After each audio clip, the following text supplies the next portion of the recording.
being created for the first time, and you were with art.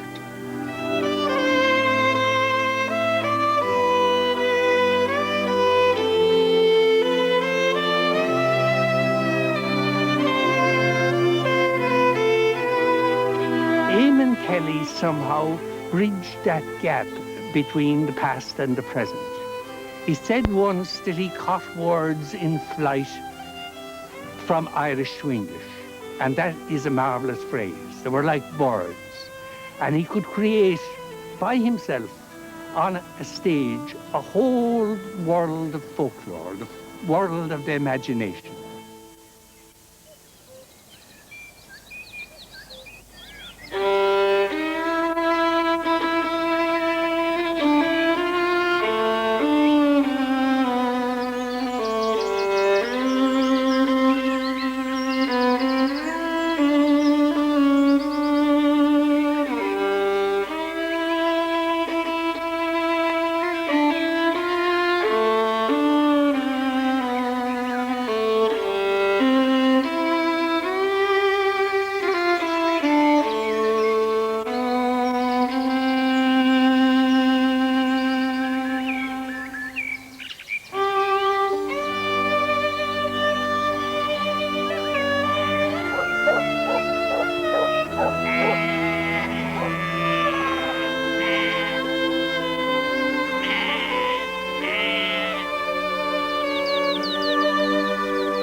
No matter how ordinary the locality in which a man grows up, there is always some distinguishing feature or landmark, the image of which stays in the mind.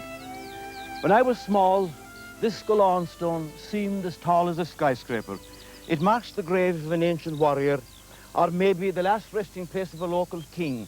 For there was a time in Ireland when kings were so plentiful you could hardly throw a stone without raising a lump on one of their heads. We could see this pillar stone from our own door, which is at Carrigean in the parish of Glenflesk near Killarney. And this stone, it marks the centre of the scene where the rising years of my youth were acted out. Behind it, this ridge of mountains like a ground row under the heavenly cyclorama. And these mountains, reading from the west, are the Mechlicoddy Reeks, which has the highest peak in Ireland, the Purple Mountain, Torc, Mangerton, Kippock, Stoompa, Croghan, Drumcarbon, the Paps, and Knucknabro. All these names forever ringing in my ears to remind me of home. This is the house where I grew up. I was born in Gulane, Gneeveguilla, in the parish of Ramore, nearer to the Paps. I came here when I was 6 months old. I came in a sidecar driven by Danny Morris O'Connor. My father and our few belongings on one wing, and my mother and me sitting in the other wing. That's how I imagine it. And I was often told by the Murphys who saw me arrive that I had a fine head of flaxen curls.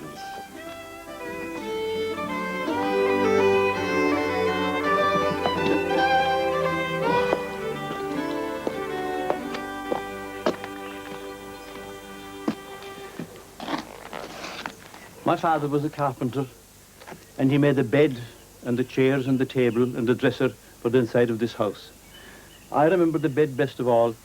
It had a high board all round it and a timber bottom, and it was filled up with straw, and there was a big feather tick on top of that, and my mother used to flounce it up, and she put me lying into it, and I'd be sinking down into it for an eternity, and I laughing up at my mother. They were happy days, sitting on my father's knee and he doing horsey. I can still smell the tobacco smoke from his waistcoat. My father made a small box for my mother. It was about 1 foot long and 9 inches high and 4 inches across, and it had a sliding top. And in that she kept a few pounds and the rent book and any other things belonging to herself. And the last letter that my uncle Eugene wrote. Eugene was my mother's favourite brother, and she killed herself crying after him. He died in the Great War in 1918 when I was 4 years old. And she'd read the letter for us and put us sitting around her. And she read it so often that I can remember pieces out of it. And one of them was this: I'm sitting here, he said, in this dugout with the guns rattling overhead. And a few yards away, a young German soldier is taking his long last sleep. Well, we were so concerned about the young German soldier that we were every bit as sorry after him as we were for our Uncle Eugene. As I grew older, this house became a rambling house like the tailor's cottage in Gougon. And when the day's work was over in the fields, the men used to crowd into our kitchen, and there was talk and debating and entertainment.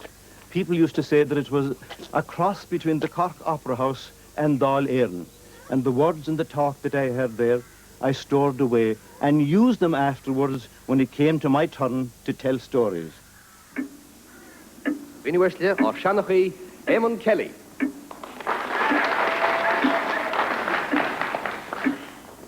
How are ye, saints? One very wet day there was a woman going to town and she met another woman coming home a mile this side of the ford. Bridges weren't very widespread at that time in Ireland. And the woman going said to the woman coming, and we all know how quick a woman's mind can work when 'tis in top gear.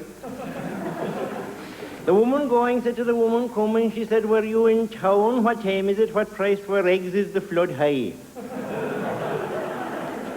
And the woman coming said, I was a 11:45, 1 and 9pence, I was at confession girl. I remember very well I was this way of a night. We were at a bit of a fuss that was given the night before a couple of the lads around here went to America. In the room I was, and Bruce O'Brien was sitting with his back to the chimney piece, and he was shoveling in corn bread and drinking tea out of borrowed delf. And that was sitting near me on the forum was the codger Casey. Oh, a fearful little cackler. And an awful argument arose between Bruce O'Brien and the codger Casey as to how long it was since the first Irishman set foot in America. Wasn't there a lot bothering him?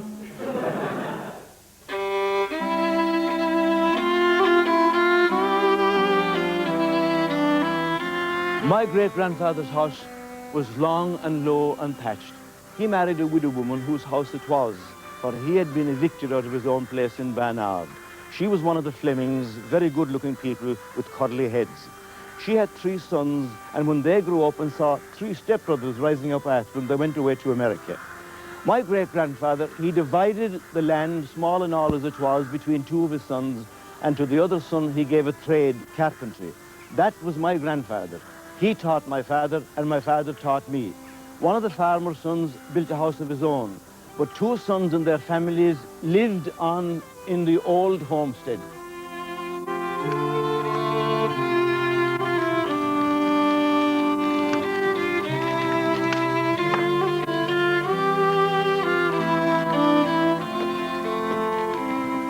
All the cooking for the 2 families, it was done at this fireside. And I often heard it said that one family would wait until the other family had finished their dinner so as to use the same plates and the same cutlery. But they were happy, though, as happy as people living in a mansion. Up here, you had the rafter, you had the bacon all along, which was smoking up there, and all the woman of the house had to do was to reach up for a flitch of bacon and cut a piece off it and put it in the pot. And this fireplace was very common in those days. And it's a beam that's let into the wall from side to side. And this conical thing that you see up here, that was wicker work, and it was plastered over. And I remember when I went to visit my grandfather's house that I was wondering would the day ever come when I'd be tall enough just to reach the top of that. Down here at this side, you had the room. Sometimes that was used as the dairy. The other family lived up in this room. And overhead, there is another room with a ladder going up to it.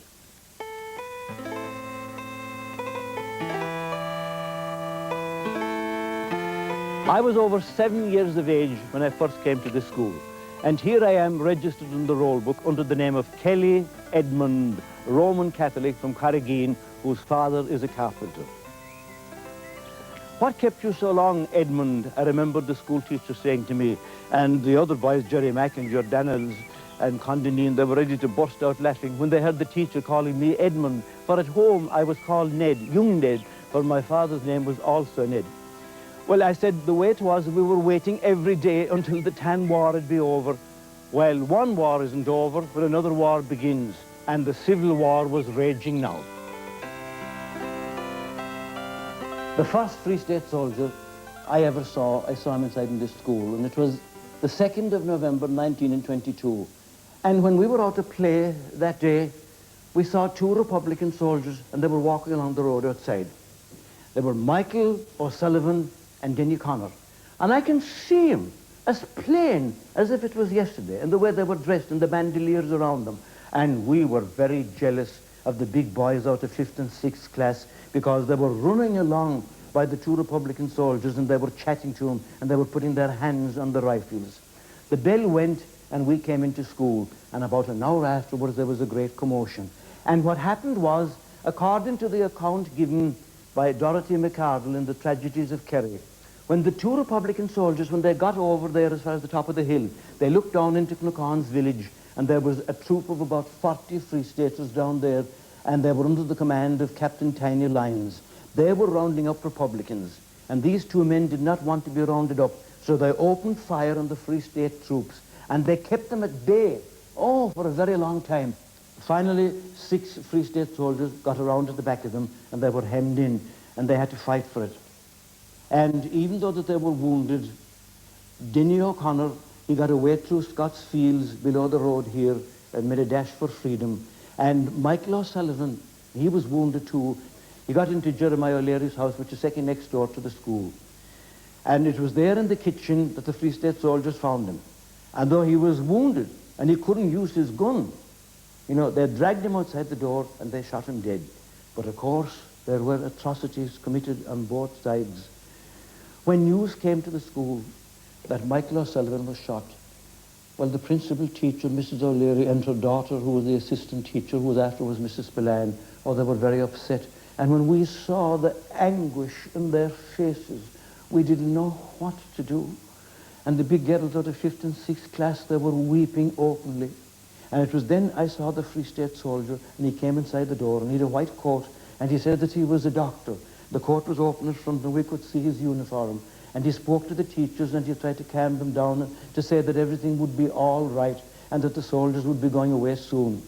When the soldiers pulled away, and everything was quiet, we were allowed to go home early. But there was no fighting on the road going home that evening between the boys, because every other evening, the sons of those whose fathers were Republicans would be fighting with the sons of those whose fathers were Free State soldiers. They'd be throwing stones at them. There was no fighting that evening because the real thing had happened to us very near the school, and it frightened the wits out of us. Sinead and Scale, Dírach mar a Harle sé, fadó, istig sa scoil seo. A temporary Celtic cross first marked the spot near where Mícheál O'Sullivan died, and I remember it had his photograph in a glass panel in the centre of the cross.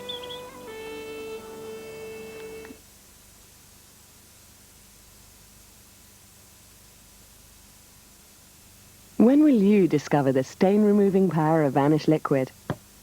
Now you can with this trial pack for just 29p.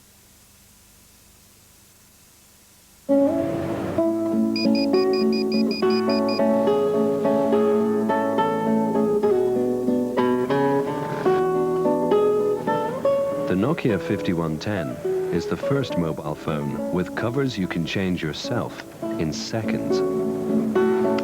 For freedom of expression, the Nokia 5110 with Nokia Express-On covers. Nokia, connecting people. Before you colour your hair, stop and think. What if you could protect your hair as you colour?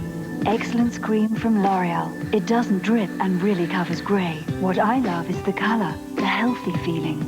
Does your hair colour do all that? Excellence Cream, the creme de la creme of hair colour. L'Oreal, because I'm worth it.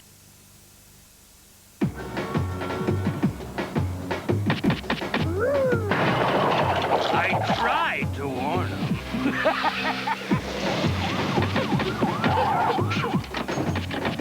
Glad you're here. Do join me for a drink.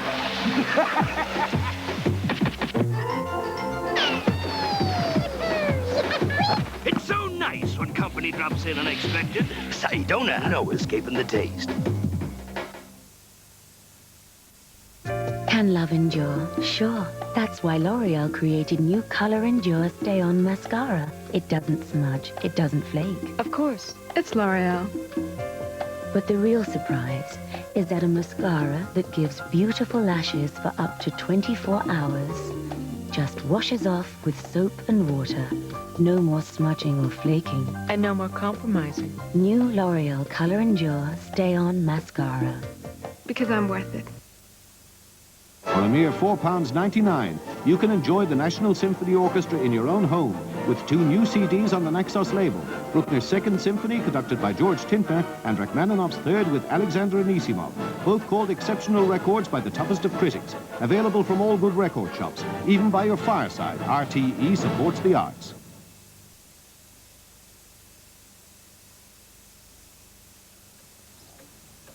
What the bloody hell are you doing here? Warwick says you won't come up to the Majestic. Why don't you come to the hotel tonight for dinner? You don't understand anything, do you? You haven't understood anything since you came here.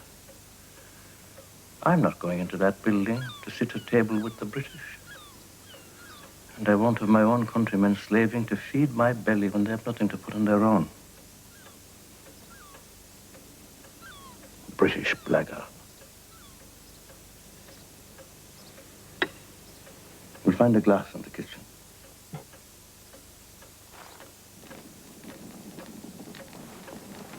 Do you think you have achieved anything? He's past saving. They all are. And the girl? Do you think she needs a knight in shining armor? Well, I suppose you're not the first Englishman to suffer that illusion in this country.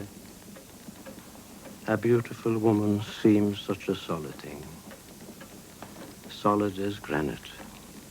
But really, she's no more than a flaring match, a burst of flame, darkness before and after.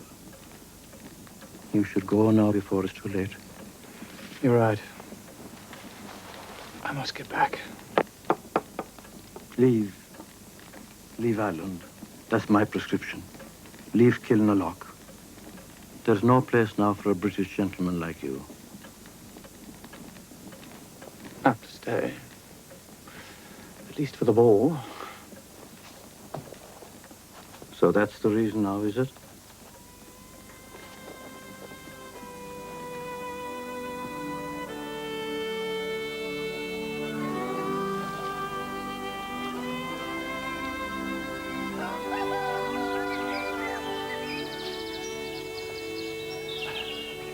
My father built a workshop at the side of the house where he made common carts for the farming community, complete with rail for drawing turf, a butt for drawing manure, and guards with a seat across for going to mass.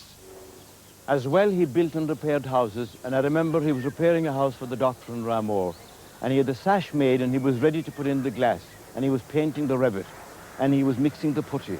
And the doctor walked by, and he said, "Ha, Kelly," he said, "putty and paint covers all your mistakes." "That's right," says my father, "and the spade and the shovel covers all yours."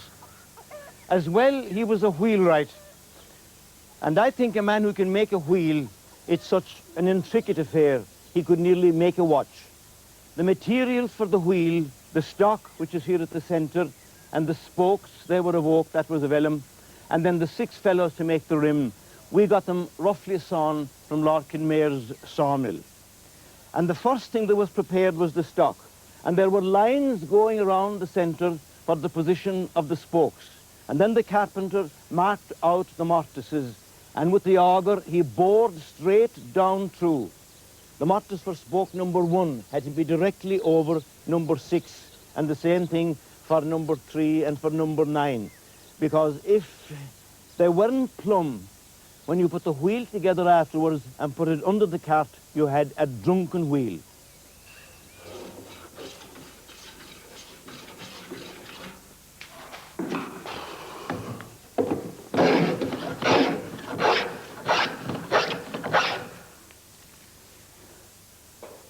I worked at the bench with my father until after a spell of night classes, I won a scholarship and I was trained as a woodwork teacher.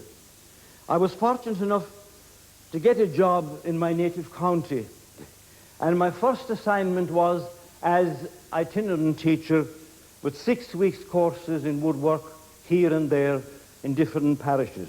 It was during the war years, and Austin Clarke had a poetry program on the radio, poetry competition. And people were urged to write in verse about themselves and about their work. And my mother's cousins, the Scannells, they were minor poets. And to see if I brought any of it with me, I decided I'd have a go. So I did. I didn't win, but like the crossbreed at the dog show, I was highly commended.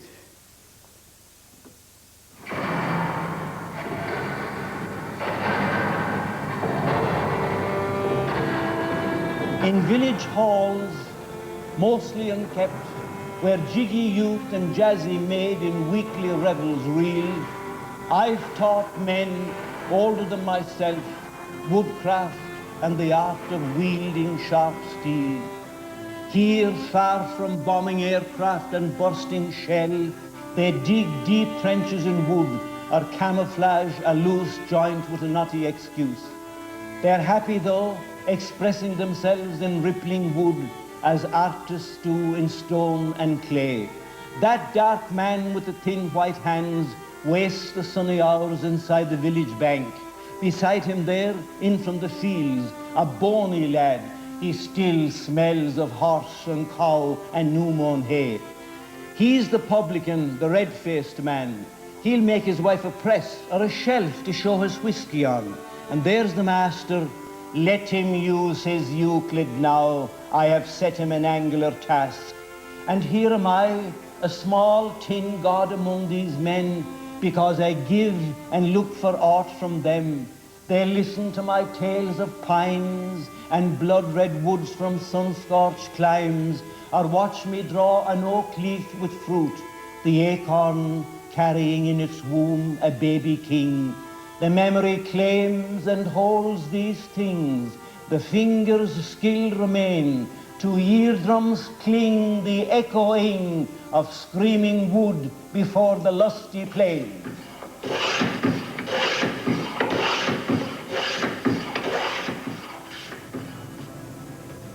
We're in Listowel. Overhead is the Maid of Éireann, a Christian cousin of the goddess Dana. Listowel is a distinctive town, a scholarly place. A year in Listowel is as good as 3 at a university. I taught in the tech here for a while. Hello. So that years on, I often run into a past pupil in the street. Threw a duster at me and the chalk on my navy blue suit, and I said, my mother will kill you. We met another night up over the barleycorn, where you had the reception. In New York. Play, after the play. You were out for another, not your own play this time.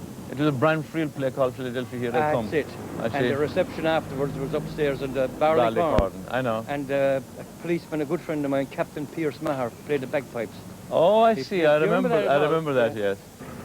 I don't know how many pubs there are in Listowel, but for theatrical people passing through, there's one that's always a definite port of call, John B's, where the company is always convivial. My lifelong friend, Brian McMahon, novelist, playwright, famed short story writer and balladeer. And the man himself, John B. Keane, novelist, poet, columnist, and above all, famous playwright. Hold on now, there a bit like a word in Edgeways here. Hold on now. Oh, you're on the ball now, Brian. I'm on the ball now. He came up the street with Anthony Lennon, who was the headmaster at that time. Yes. You see, and I looked across the street from my bookshop at him, and I said, you know what? He has an interesting face. And it's half Himalayan and half 12 pins of Mongolian. Understand? So I said, I must get after that fella fast. So he came into the shop, to the bookshop. Now, you said, was he a